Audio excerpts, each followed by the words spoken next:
Fu Seng Wu Liang Tian Zhe, my dear Dao friends, and welcome to another episode of Discover Daoism. I'm Daoist Liu, and today I want to give you a beginner's guide to Daoism or Daoist practices.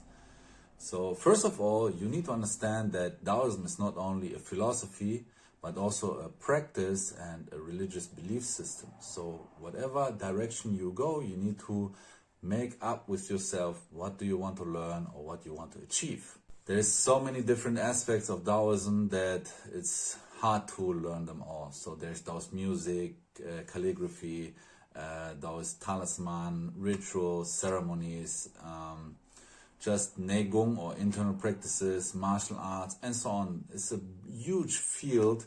Even I forgot to mention a few. Medicine, very important part.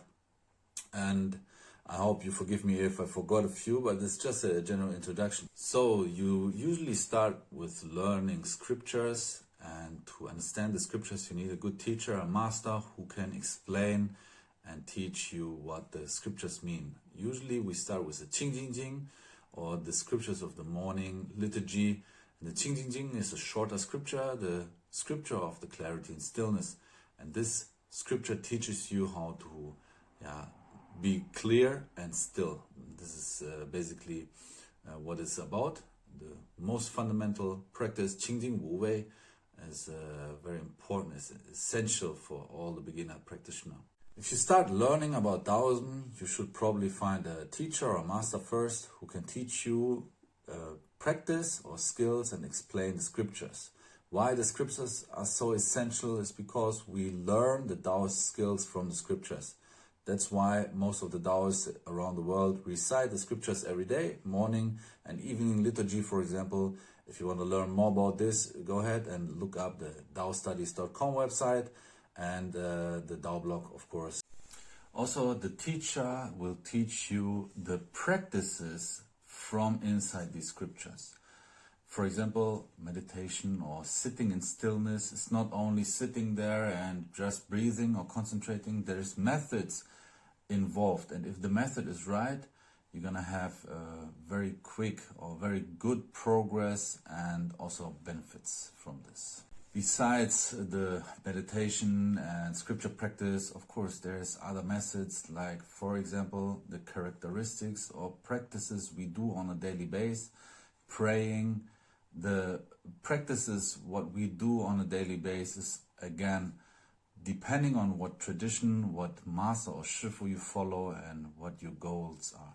Let me give another example. If you want to become a healer or want to practice Daoist talismans or use the talismans to expel evil, you need to have a very good fundamental knowledge, or like the foundation of Daoist scriptures, rituals, calligraphy. There's a skill set involved which is coming from different parts of the Daoist cultivation to have this specific skill.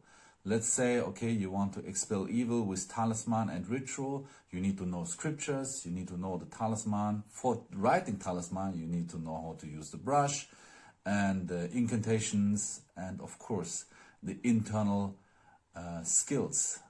What I mean with the internal skills is very simply said. You need to have a good cultivated energy body, a good connection to the deity. You need to know how to do it and cultivate for a certain amount of time, for a period of time, so you develop this skill. It's even you know everything, memorized all the text, but not practice it or not cultivating the skill, there's no outcome in this at all. So the old sayings are like this: you cultivate for a long time, and the Daoist method, the Daofa, is coming naturally. And many people know this sentence, 道法自然. 道法自然而来, the Daoist method, the skills coming naturally from regular practice.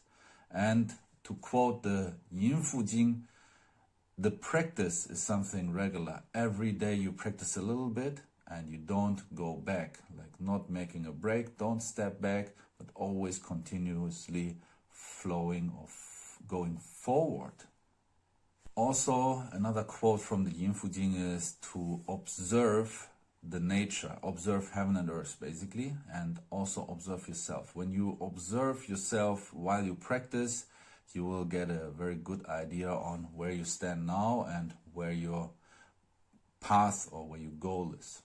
And what I always tell my students is a very simple but important sentence or lesson. I cannot practice for you. I can only show you the way. I can open the door for you, and I can pull you up when you're falling on the path, but you need to walk the path by yourself. Without practice, there is no development. And I cannot practice for you. You need to do it by yourself. Discover Daoism with me, Daoist Leo. I'm at the Wudang in Germany. 福生无量天尊。